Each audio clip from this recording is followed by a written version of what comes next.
Первые случаи заражения коронавирусом официально подтвердили в Таджикистане. До сегодняшнего дня страна считалась свободной от этой инфекции. Данные озвучили на заседании штаба под председательством премьер-министра республики. Обо всем подробнее Вера Исмаилова. По последним данным зарегистрировано 15 случаев заражения коронавирусом. Из них 10 в Сагдийской области и 5 в Душанбе.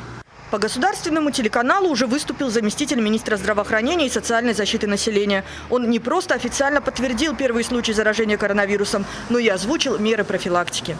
В связи со сложившейся ситуацией просим в первую очередь соблюдать правила личной гигиены. Часто мыть руки, не трогать лицо, носить маски в общественных местах, в транспорте и на работе. Просим при появлении температуры, сухого кашля и слабости обращаться в медицинские учреждения по месту жительства.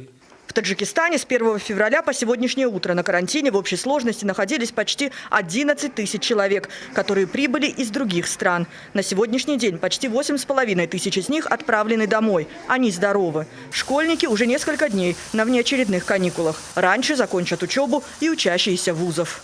Для студентов первых, вторых и третьих курсов вузов с 4 мая объявлены летние каникулы, а для выпускников вузов предусмотрено объявление итогов государственных экзаменов до 15 мая. Вера Исмаилова, Бахтувар Бахрлозада, Мир 24.